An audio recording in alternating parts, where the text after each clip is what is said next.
Bom dia, bom dia, bom dia. Sejam todos bem-vindos. Estamos, hoje vamos finalizar a parte final do capítulo 24, dando continuidade ao que Cristo está fazendo no santuário, lugar santíssimo. E já entendemos que o juízo começou desde 22 de outubro de 1844. E aí a gente vai ver a última parte desse capítulo. Fica bem claro também a utilidade é óssea.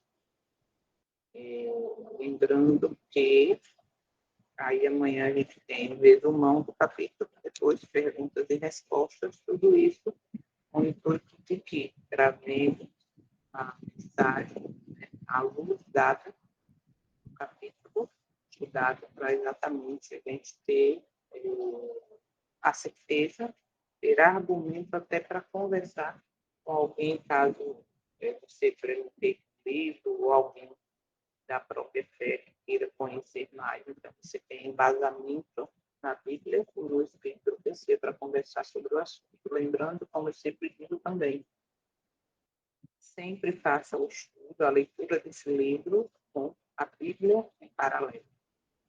Sempre tem citações bíblicas, você vai lá no verso, confirma, tá? Sempre com aquela oração no coração, abre-se os olhos deles. Lembrando que o Espírito de profecia é para todos que creem. Mas primeiro foi dado ao povo uma missão. Essa é a missão: conhecer, entregar e viver o Evangelho dele. Agora, então, para darmos continuidade. Santo e eterno, maravilhoso, grandioso, criador de todas as coisas, estamos nesse momento te agradecendo por mais essa oportunidade de misericórdia, ao se renovar, ao fato de não sermos consumidos. Neste amanhecer, estamos nos apresentando a Ti, reconhecendo nossa necessidade de estar contigo, de conhecer o teu caráter, de ter o nosso caráter transformado, de aumentar a nossa fé, de alimentá-la com a tua palavra, principalmente de lembrar sempre que nós estamos dentro do juízo, dentro do julgamento, e que as escolhas que estamos fazendo diariamente está sendo revelado para os anjos, para os que nos rodeiam, de que lado nós estamos. Possamos em todas as áreas da vida comer e vestir palácios, possamos em todas as áreas apresentar, melhor, representar o teu caráter e de fato a tua vontade.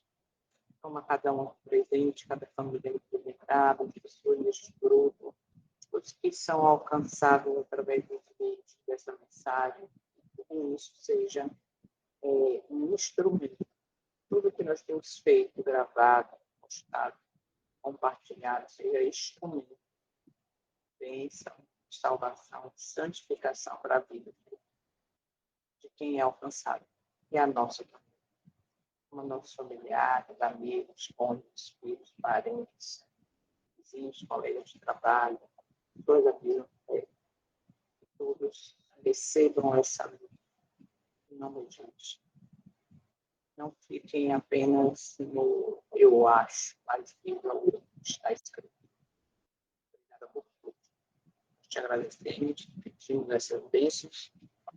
Visita também, nós pedimos por enfermos, pessoas necessitadas, pessoas pelas quais estamos orando, as pessoas que recebem essa mensagem através do link, do livro.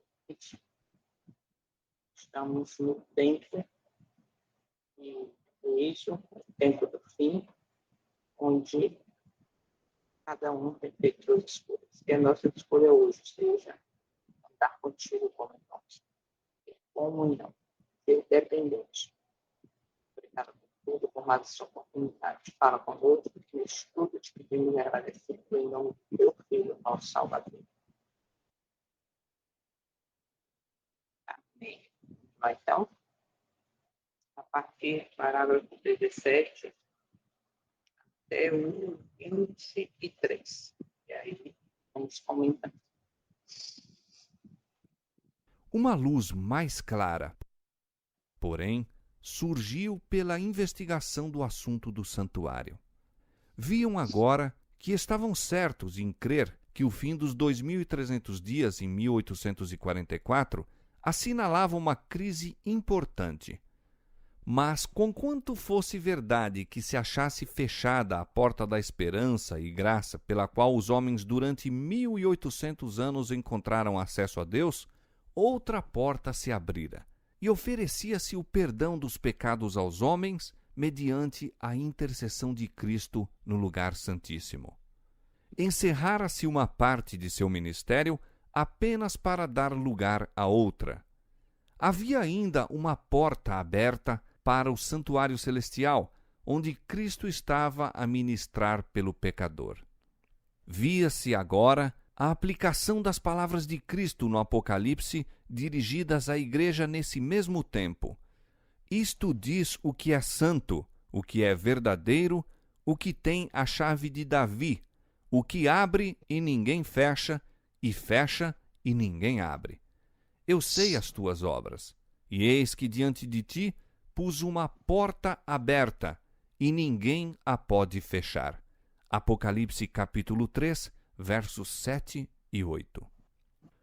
Os que, pela fé, seguem a Jesus na grande obra da expiação, recebem os benefícios de sua mediação em seu favor, enquanto os que rejeitam a luz apresentada neste ministério não são por ela beneficiados.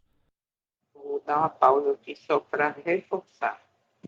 Aqueles que pela fé seguem a Jesus na grande obra da expiação recebem os benefícios de sua mediação em seu favor, enquanto que os rejeitadores da luz apresentada nesse ministério intercessório não são por ela beneficiados. Por isso que 144 mil seguem o Cordeiro onde quer que ele vá. Por isso que é importante conhecermos o que aconteceu no santuário da terra, para entender o que está acontecendo no santuário do céu, no lugar santíssimo, entender que nesse momento o Salvador, o Messias, tem sido o mediador, o advogado, o sumo sacerdote, entender que o céu está em movimento, principalmente contemplar tudo isso pela fé. E aí entra a fé pura, não a fé coletiva. Eu tento estar com todo mundo para poder estar bem, para poder não. A fé individual. Lembra do que a gente leu no parágrafo, cadê? No parágrafo 7. Aqueles que estiverem vivendo sobre a terra, quando cessar a intercessão de Cristo no santuário celeste, deverão estar em pé à vista de um Deus santo, sem um mediador. Nesse momento, não tem fé coletiva, não tem conhecimento de A, B e C. Se eu não fizer a minha parte agora de preparo e busca, e alimentar realmente uma fé pura, não passarei por esse momento como vencedor, melhor dizer. Ok? Então, veja isso aí. É importante, pela fé, seguir os passos de Cristo neste momento, nesta obra de expiação. E os que fazem isso, aqui está escrito, recebem os benefícios de sua mediação. Os judeus que rejeitaram a luz dada por ocasião do primeiro advento de Cristo e se recusaram a crer nele como Salvador do mundo, não poderiam receber o perdão por meio dele. Quando Jesus, depois da ascensão, pelo seu próprio sangue, entrou no santuário celestial, a fim de derramar sobre os discípulos as bênçãos de sua mediação, os judeus foram deixados em completas trevas, continuando com os sacrifícios e ofertas inúteis. O ministério dos tipos e sombras cessara. A porta pela qual anteriormente os homens encontravam o acesso a Deus não mais se achava aberta. Recusaram-se os judeus a buscá-lo pelo único meio por que poderia então ser encontrado, pelo ministério no santuário celestial. Não alcançaram, por conseguinte, comunhão com Deus. Para eles, a porta estava fechada. Não conheciam a Cristo como o verdadeiro sacrifício e o único mediador perante Deus. Daí, o não poderem receber os benefícios de sua mediação. O estado dos judeus incrédulos ilustra a condição dos indiferentes e incrédulos entre os professos cristãos que voluntariamente ignoram a obra de nosso misericordioso sumo sacerdote. No cerimonial típico, quando o sumo sacerdote entrava no lugar santíssimo, exigia-se de todos os israelitas que se reunissem em redor do santuário e do modo mais solene humilhassem a alma perante Deus, para que recebessem o perdão dos pecados e não fossem extirpados da congregação. Quanto mais importante não é que neste dia antitípico da expiação compreendamos a obra de nosso sumo sacerdote e saibamos quais os deveres que de nós se requerem. Os homens não podem impunemente rejeitar as advertências que Deus, em sua misericórdia, lhes envia. No tempo de Noé, uma mensagem do céu foi endereçada ao mundo, e a salvação do povo dependia da maneira como a recebesse. Rejeitada a advertência, o Espírito de Deus foi retirado da raça pecadora e pereceram nas águas do dilúvio. Nos dias de Abraão, a misericórdia cessou de contender com os culposos habitantes de Sodoma, e todos, com exceção de Ló, a esposa e 2 filhas, foram consumidos pelo fogo enviado do céu. Assim foi nos dias de Cristo. O Filho de Deus declarara aos judeus incrédulos daquela geração: vossa casa vai ficar-vos deserta. Mateus 23, 38. Olhando através dos tempos para os últimos dias, o mesmo poder infinito declara a respeito dos que não receberam o amor da verdade para se salvarem. Por isso, Deus lhes enviará a operação do erro para que creiam a mentira, para que sejam julgados todos os que não creram a verdade, antes tiveram prazer na iniquidade. 2 Tessalonicenses capítulo 2, versos 10 a 12. Sendo rejeitados os ensinos de sua palavra, Deus retira o seu espírito e os deixa entregues aos enganos que amam. Olha que sério isso. Esse parágrafo 21. Sério e profundo.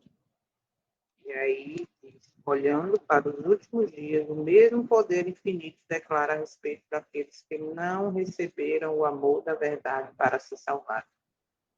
Por isso, Deus lhe enviará a operação do erro para que creiam, olha aí, a mentira, para que sejam julgados todos os que não creram a verdade, antes tiveram prazer na iniquidade.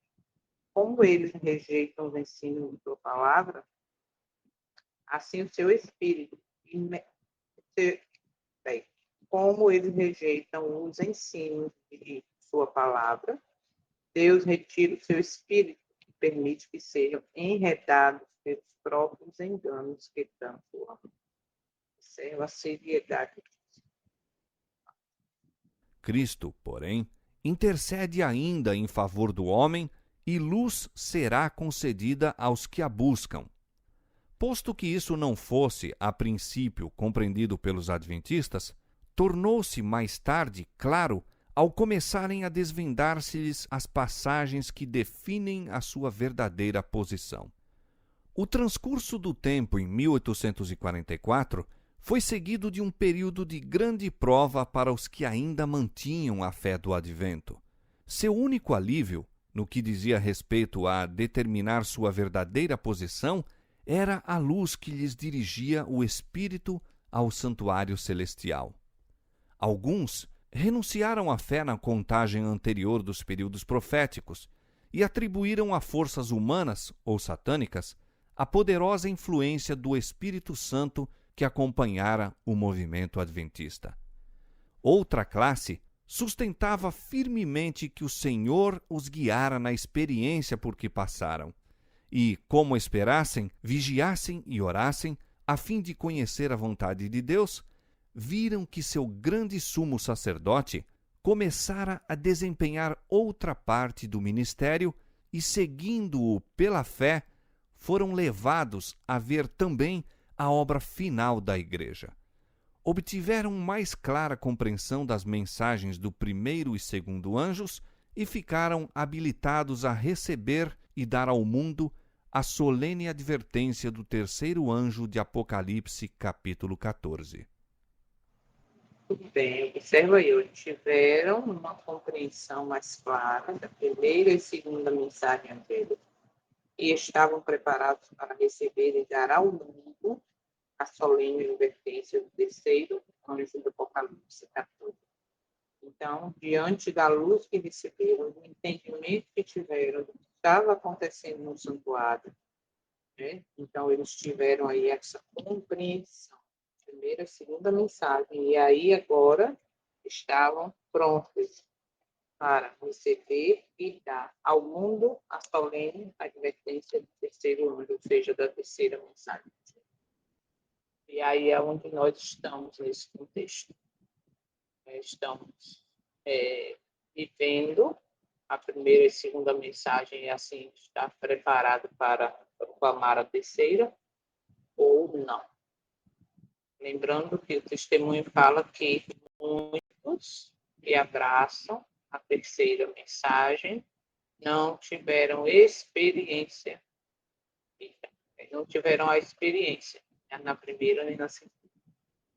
Então, possamos nos examinar para entender se realmente estamos nessa realidade.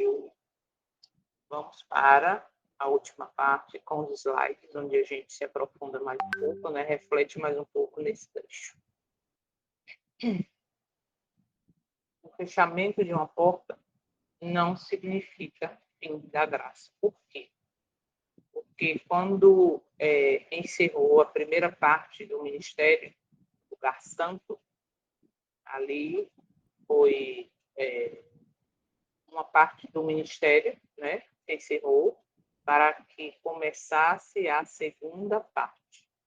E ali ainda não foi o fim da graça, pelo contrário, foi começado ali o momento da expiação, aonde os nomes, podemos dizer assim, eram passados no lugar santíssimo, para que fossem os que verdadeiramente se arrependeram, serem perdoados. E a gente já viu isso em outro capítulo. Nem toda porta fechada é abandono divino. Isso aí a gente já entendeu bem claramente. Então, quando Deus fecha o ciclo, ele abre outro mais profundo ainda. Isso aqui é interessante pensar dentro do contexto em que eu acho que a maioria aqui vive. A gente vê que, enxergando a primeira mensagem, caindo Babilônia, né, na nossa vida, ou seja, o vinho enxergando onde está o vinho, automaticamente aquele ciclo de participar de tudo, de dizer amém para tudo, de ficar adormecido, com a narrativa de que está perdoado, está tudo certo, está com o nome no livro da igreja, está tudo certo. É quando você começa a enxergar essas coisas, você entende que aquele ciclo, aquele período, aquilo tudo fechou. E aí agora, se vocês têm a humildade de buscar, de aprender, de querer realmente ter o caráter transformado, aí tudo agora se torna mais profundo ainda.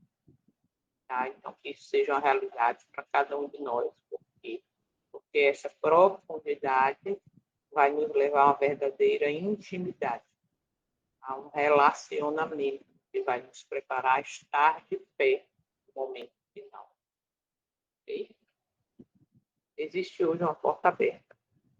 Então, se fechou a primeira fase do lugar santo, como como sacerdote, agora existe a porta aberta, aonde Cristo está no lugar santíssimo. Apocalipse 3, verso 7 e 8, diz aí que a gente leu, que ele tem a chave. Ignorar essa porta é rejeitar o ministério atual do Messias, do sumo sacerdote, que apresenta o seu próprio sangue, né? Sangue ali expiatório, é o próprio sangue dele, apresentado ao Pai, diante do Pai, por mim por você. Então, precisamos buscar o Salvador, o Messias, o Cristo, onde ele está ministrando agora. E o que é que ele está fazendo agora e onde ele está agora. Lembre, devemos seguir o Cordeiro onde quer que ele vá. E esquecer esse ministério dele agora no santuário, como sumo sacerdote, como expiação pelo meio do seu pecado, é coisa muito séria. É rejeitar que estamos em tempo de juízo. E isso não pode, não deve acontecer.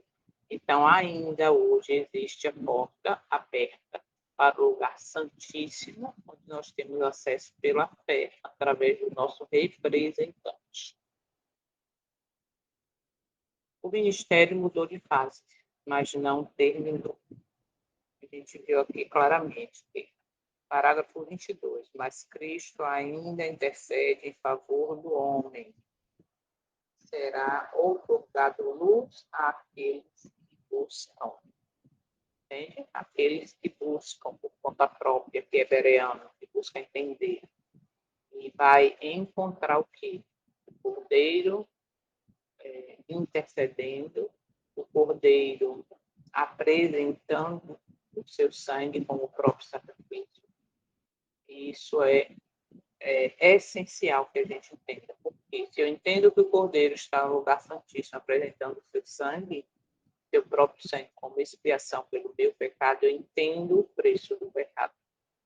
Eu entendo a profundidade disso. Por isso eu busco poder e força nele para vencer como ele venceu o pecado.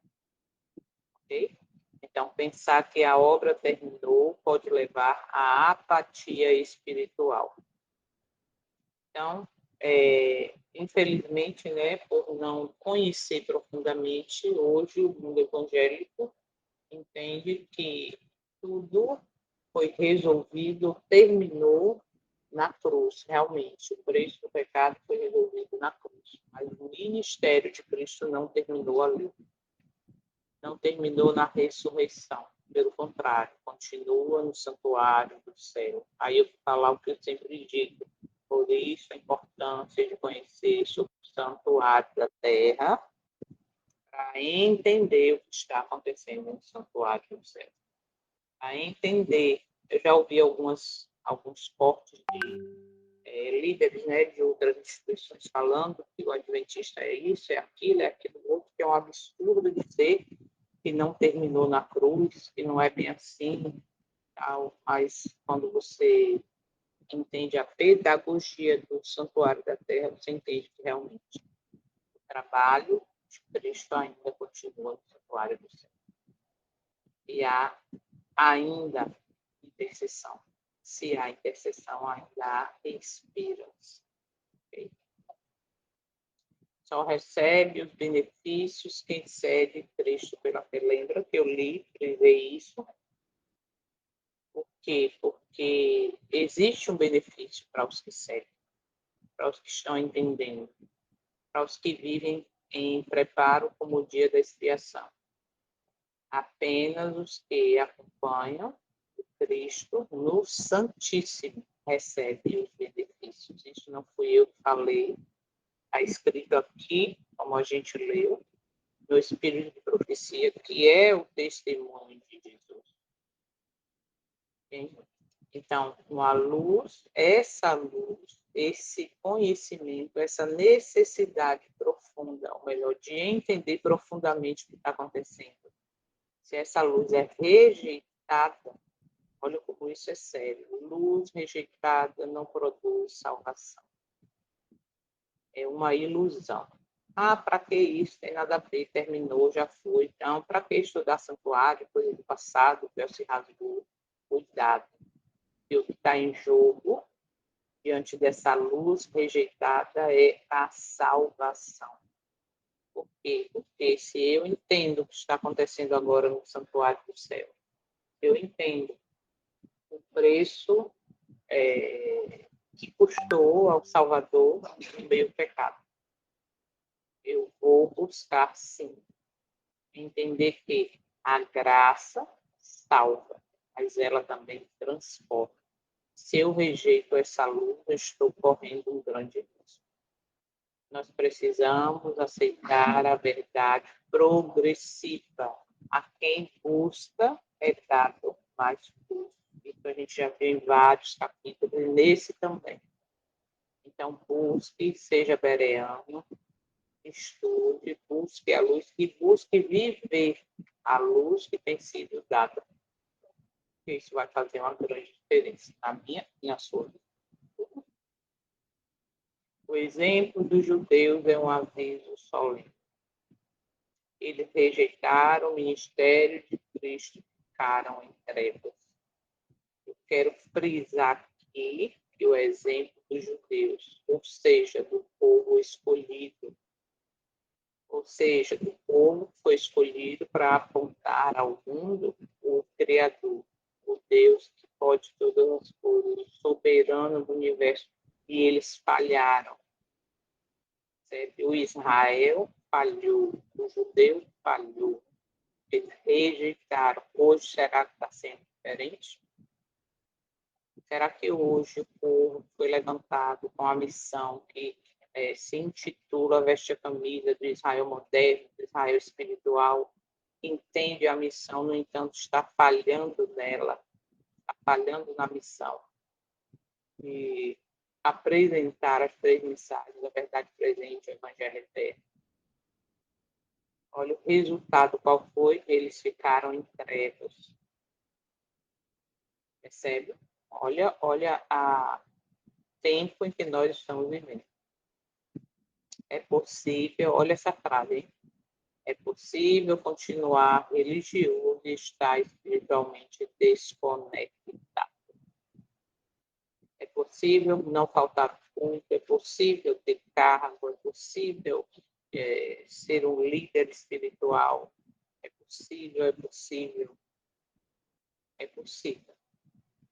Viver forma de religião, forma de letra, forma de aparência, viver numa fé coletiva, que tem que estar junto com todos para estar bem. Sabe? É possível fazer tudo. O que os fariseus faziam? Eles viviam uma forma de religião superficial, mas estavam espiritualmente desconectados. Por quê? Porque eles não viviam a luz que tinham. Por quê? Por isso eles rejeitaram o Messias. E lembre que quem fez isso foi o povo escolhido para uma missão especial.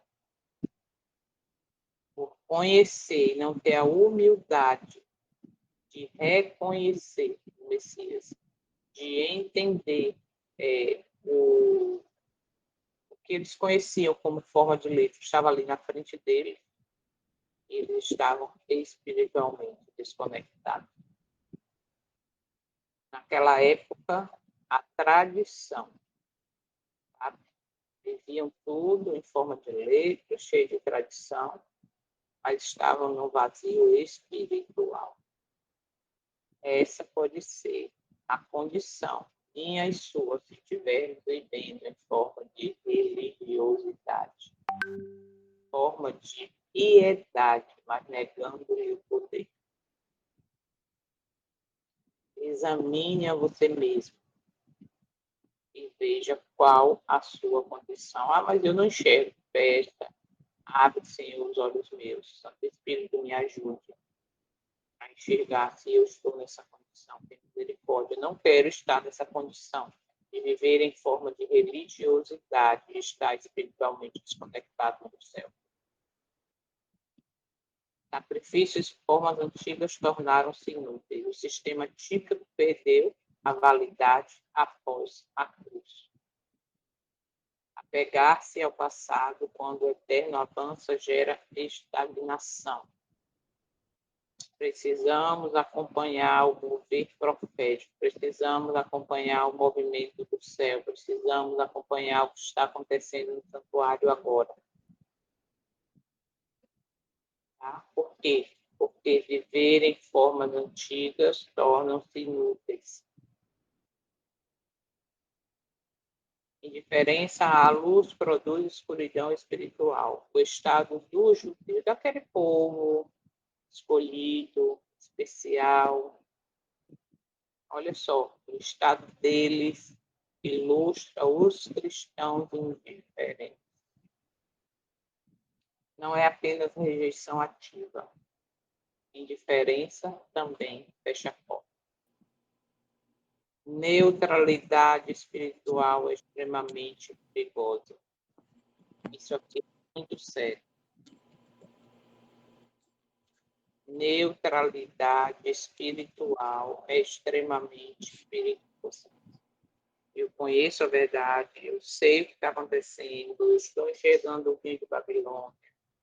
Mas não, eu sou neutro, eu não quero me meter nisso, não. Aí o problema deles. Só estou participando, dizendo amém, mas isso aí não tem nada a ver, não. Não vou prestar conta, não. Vai sim. Se manter neutro espiritualmente, sem tomar uma posição, sabe? Um pé aqui, um pé lá. Isso é extremamente perigoso. Por quê? Porque o meu nome e o seu pode estar passando exatamente quando eu estou com o pé lá. E aí não tem mais volta. Então, se manter neutro diante de tudo que tem visto, que está acontecendo, que enxerga, diante da realidade da frieza espiritual, da apostasia, da incredulidade, é perigoso. Não fique neutro, se posicione. E lembre que as escolhas que fazemos neste dia, o que fizermos neste dia, estão sendo anotadas e vai ser levado em conta no dia que o meu nome e o seu nome passar no juízo.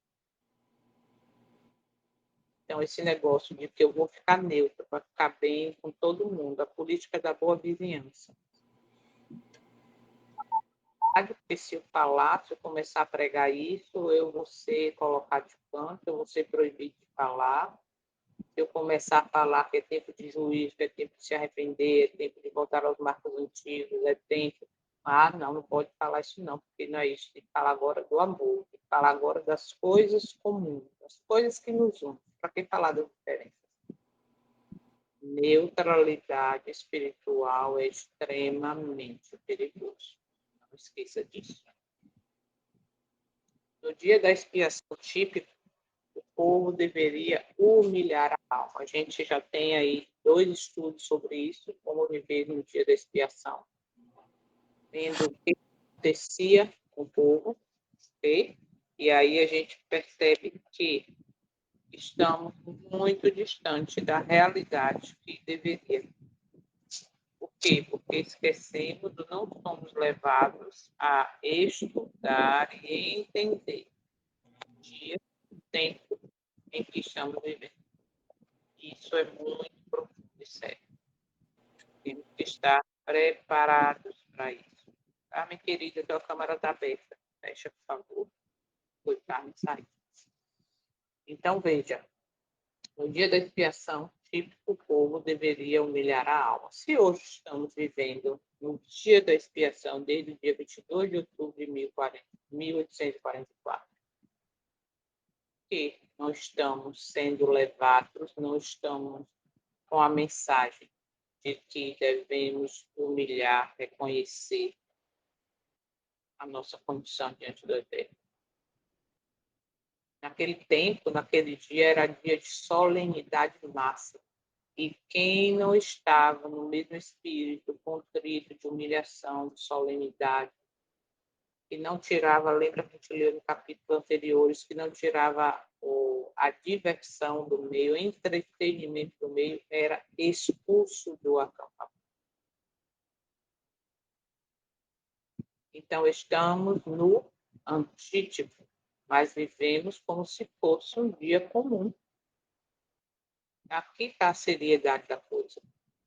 Se eu não sou levada a entender, a conhecer o que acontecia no santuário da terra no dia da expiação, como deveria viver o povo, que estava ali preparado para receber o perdão através da lei do sumo sacerdote que entrava no lugar santíssimo. Percebe?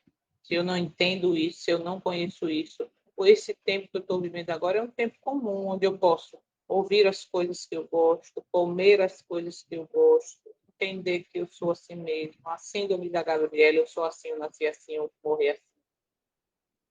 Então, não tem preparo. Por quê? Porque é um dia comum. Mas se eu entendo o dia, a seriedade, a profundidade desse dia de expiação, aí a coisa muda. Aí eu vou buscar fazer o quê? Viver a mortificação do eu.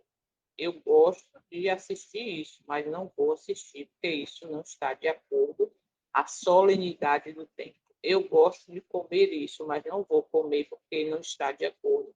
Eu gosto de falar, de ouvir, mas não vou fazer porque não está de acordo. Nós estamos vivendo em tempo solene. Esse é tempo de exame próprio e arrependimento profundo. Aquele que confessa e deixa alcançará a misericórdia. E neste dia não esqueçamos o tempo solene em que vivemos. Rejeitar a advertência divina traz retirada do espírito. Exemplo, a gente leu aí, né? Noé, Sodoma, Jerusalém. O Eterno não força permanentemente o coração humano. Veja só, o Espírito Santo me convence do pecado, da justiça e do juízo.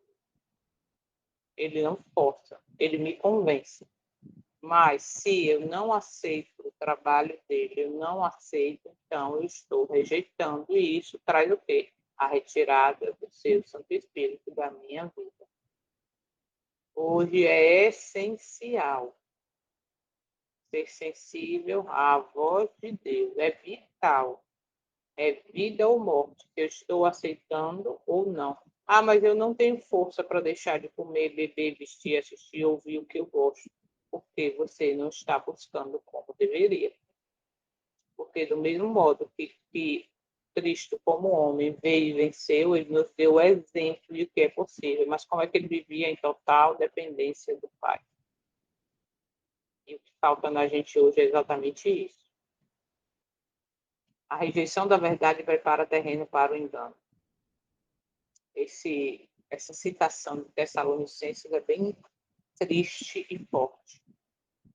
Rejeitou a verdade, rejeitou a luz, aí aceita o quê? A operação do erro, da mentira.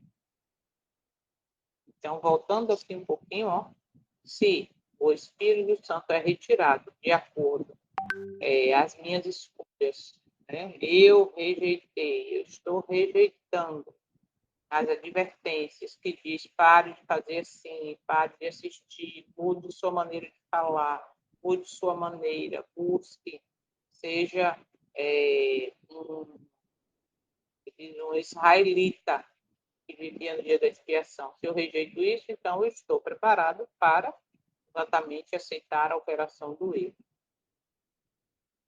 Quem não ama, quem não vive, quem não aceita, quem rejeita a luz, será entregue ao engano. Por quê? Porque ninguém vai ser salvo por imposição do Eterno. Ele não força ninguém a nada. Pelo contrário, ele dá oportunidade para que cada um escolha. Então, precisamos amar a verdade, não apenas conhecê-la. E lembrando que o Messias diz, eu sou o caminho e a verdade e a vida. E se eu rejeito a verdade, está escrito, a verdade dos testemunhos, a verdade para esse tempo presente, eu estou rejeitando uma pessoa, o Salvador. Então, só conhecer, dizer que é o que diz Isaías, acho que é Isaías 4. queremos usar o teu nome, né, para cobrir a nossa vergonha. Nós queremos usar o teu nome, nós vamos nos alimentar com o nosso próprio pão. Então, dizer que conhece não é o suficiente. Entende? Deus retira seu espírito quando a luz é persistentemente rejeitada. Será que eu estou rejeitando a luz que tem sido dada? O padrão bíblico é consistente. O endurecimento é progressivo. Lembra, quando fala de endurecimento de coração, a gente vai logo em quem? Faraó. 1, 2, 3, 4, vai a praga. Ou se você não liberar o povo para adorar, para festejar lá no deserto, aí vai acontecer a praga. Não, mas aí vai acontecer a outra. Não, mas aí vai. E foi endurecendo, foi endurecendo. E cada verdade rejeitada, cada luz rejeitada, cada vontade do Eterno não vivida torna o coração menos sensível. Ah, mas meu coração não é insensível, não. Eu choro, eu me arrepio, eu me emociono. Não é isso. É mais profundo do que isso. Muito sério. Cristo ainda intercede e ainda concede luz. Luz é dada aos que buscam. Seja bereano, busque, não fique se alimentando do prato feito que é oferecido no culto. Busque mais. Luz não buscada não é recebida. Esse momento que a gente está aqui, a luz tem sido revelada. Nós estamos buscando. Tá? Buscar é essencial. Revelação é progressiva para quem ora e investiga. Muitos se perderão tendo nome no livro da igreja, não faltando culto, sendo líder disso, líder daquilo, professor de escola sabatina, professor de não sei o quê, mas não buscam, mas rejeitam a revelação. Mas porque o espírito de profecia deixou de ser espírito de profecia, deixou de ser o testemunho de Jesus, e são conselhos de uma escritora americana. Voltar aos marcos antigos é ser dissidente, é ser extremista. Não precisa disso. Vamos fazer uma igreja nova. A igreja tem que ser nova, novos louvores, nova mensagem. Falar do amor. Para que falar de juízo que causa medo e espanta as pessoas? Entende? E aí eu vou me envolvendo nessa narrativa, aceitando essa narrativa e vivendo do jeito que eu quero, comendo o que eu quero, vestindo o que eu quero, ouvindo o que eu gosto.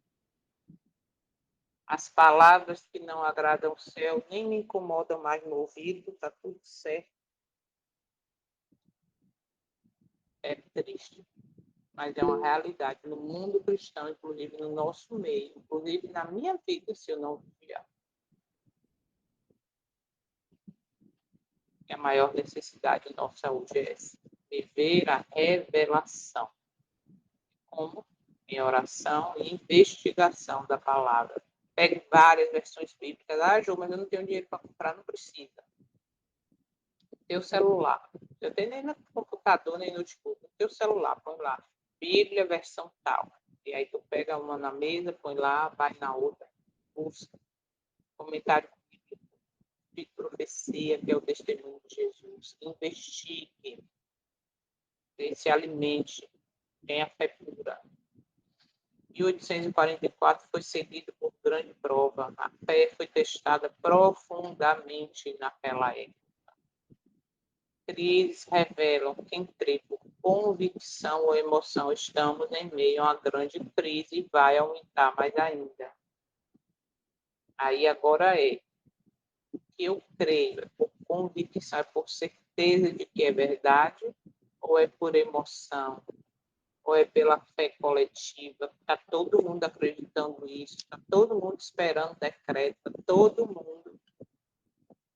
Você conversa com várias pessoas, e aí, como é que tá? Não, quando sai decreto eu vejo isso, tá?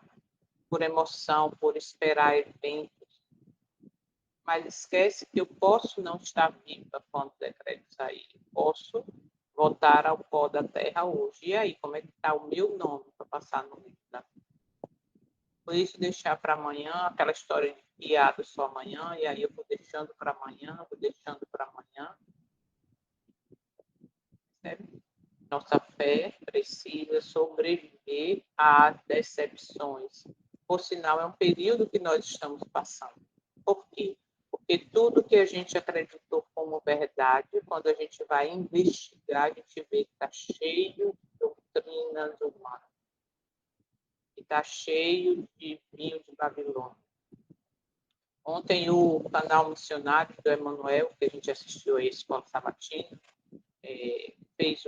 botou um vídeo novo ontem no canal, falando sobre Laodiceia. Que vídeo, que estudo profundo, que necessário é que vocês assistam esse vídeo. Porque ele está investigando. Okay? E nesse tempo agora que nós estamos decepcionados, tudo que nós estamos vendo, com a apostasia, tudo que está acontecendo, nossa fé precisa estar firmada na rocha para sobreviver. Eita. Houve duas reações, abandono e perseverança. Alguns culparam Deus, né, pelo desapontamento, e outros estudaram mais profundamente. Por isso surgiu esse povo do advento do sétimo dia. Por quê? Porque o pequeno grupo que continuou com a fé, com a perseverança, ali foi visto, foi recebida a restauração do sábado. Provas podem fortalecer ou destruir a fé. Em momentos de crise, devemos estudar mais e não desistir. Olha o que nós estamos estudando mais, buscando mais. E muitos que, de repente, são até convidados, que recebem um link para participar com a gente, para assistir o vídeo depois, negam, não precisam, para que isso, estamos em crise, já estudei, já li tanto. Mas é nesse momento de crise que devemos estudar mais. Não se alimentar do que diz assim o pastor, assim o irmão, assim o missionário, assim. Devemos ir para a fonte, com assim o Espírito Santo. E último ponto, o entendimento do santuário. Levou à mensagem do terceiro anjo. O entendimento do santuário. E essa mensagem do terceiro anjo é a advertência final. Mas agora observe. A mensagem do terceiro anjo é aquele que não aceitar, né, a imagem, a marca da besta, né, a sua marca, vai...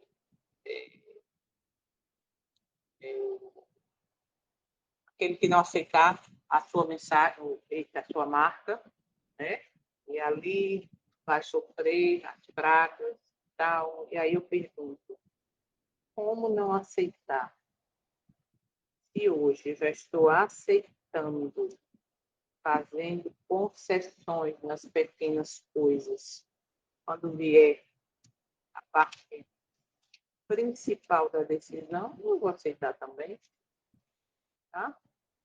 E aí diz aqui, ó,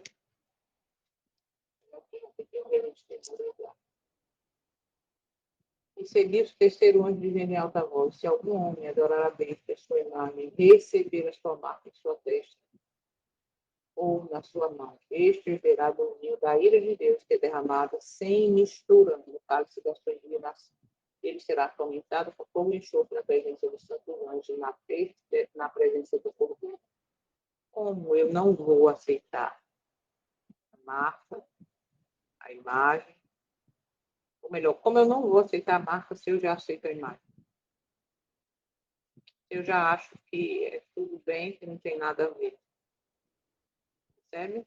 Eu acho que abrir uma concessão hoje, botar o sábado como dia disso, dia daquele, dia daquilo outro, sem problema. Como viver a reforma de saúde, não precisa, isso é extremismo, foi um conselho para a época dele. Como não aceitar a mensagem ou entender profundamente sobre o santuário que está acontecendo no céu, se eu não estou seguindo o cordeiro, onde quer que ele vá. Então, observa como a coisa é séria. A última advertência está sendo dada, primeiro para nós, depois para o mundo. E o que eu estou fazendo com essa advertência? O que eu estou fazendo no dia da expiação antiga? Como eu estou vivendo? O que eu estou buscando? Como é que eu estou alimentando a minha fé? Quem não entende o santuário não compreende plenamente a última mensagem. O juiz investigativo está ligado à proclamação. Não. Estamos em tempo de juízo investigativo. Estamos vivendo no período da porta aberta do santuário celestial, no tempo do juízo investigativo, no antítipo do dia da expiação, no momento em que o Espírito ainda intercede, mas próximo do fechamento definitivo da graça. E a grande pergunta desse capítulo não é quando a porta vai fechar. Não, eu tenho que saber quando a porta vai fechar, porque aí eu me preparo. Não, essa não é a pergunta. A pergunta é: estou acompanhando Cristo pela fé no lugar santíssimo? Estou humilhando minha alma neste antítipo do dia da expiação? Amo a verdade suficiente para não ser enganado, para viver essa verdade, para sabendo que é um caminho solitário, sabendo que vou ser julgado, sabendo que eu vou ser perseguido, humilhado, eu estou pronto para viver isso? Eu amo a verdade a esse ponto. Ou eu amo a verdade, mas não vou falar sobre isso não, porque o pastor não vai gostar, porque o irmão não vai gostar, porque eu vou perder meu cargo, porque vamos expulsar da igreja. Fique com essas 3 perguntas. Medite neste dia sobre isso. Peça força ao Eterno através do seu Santo Espírito para mudar o que precisa ser mudado. Se posicione. Posicionamento foi o que fez os discípulos aceitarem a perseguição, aceitarem a morte. Posicionamento, certeza do que cria foi o que fez o apóstolo dizer: não, vou ser crucificado, vou ser morto, mas me bota de cabeça para baixo, eu não sou digno de morrer como ele. Entende? Não precisamos buscar muito, depender muito e permitir muito a atuação do Santo Espírito. Não estamos verdadeiramente perdidos.